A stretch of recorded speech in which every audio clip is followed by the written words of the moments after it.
আলাইকুম ছোট্ট সোনামণিরা, তোমরা কেমন আছো? নিশ্চয়ই ভালো আছো, আমিও ভালো আছি। আজকে আবার তোমাদের মাঝে ফিরে এলাম নতুন একটি বিষয় নিয়ে। এখানে দেখো তো আছে কি, কম থেকে বেশি ক্রমে সাজাতে হবে। তাহলে প্রথমে আমার আছে কি এক, তাহলে একের প্রথমে একের সামনে কি আছে, একটা খালি ঘরে, খালি ঘরে কত বসবে? শূন্য বসবে, খালি ঘরে শূন্য বসবে। তারপর একের পরে কি আছে? একের পরে দুই, দুইয়ের পরে তিন, তিনের পরে কত হবে? চার, চারের পরে পাঁচ, পাঁচের পরে ছয়, ছয়ের পরে সাত, সাতের পরে এখানে আট হবে, এখানে আট, আটের পরে নয়, নয়ের পরে 10। এটা হচ্ছে কম থেকে বেশি। এখন আমরা বেশি থেকে কম, প্রথমে আছে কত? 10, 10-এর আগে কি?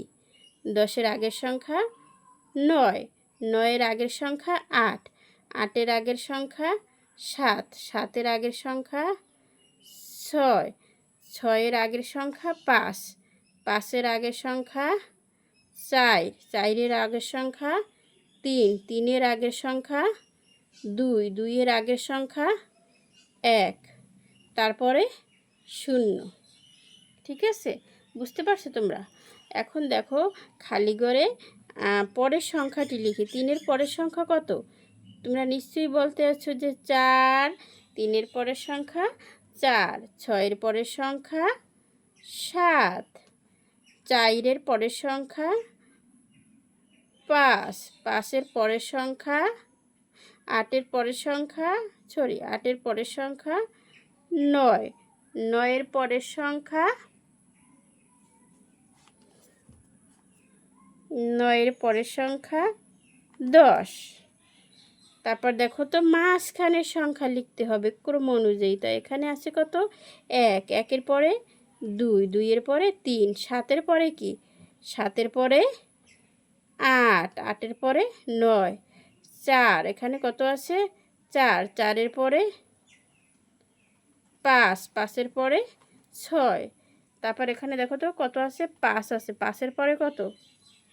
6, 6-এর পরে 7। এখন কি করতে হবে দেখো তো? এখন খালি ঘরে সংখ্যা বসাতে হবে। 2-এর আগের সংখ্যা কত? 1, তারপর 8-এর আগের সংখ্যা কত? 7, 4-এর আগের সংখ্যা কত?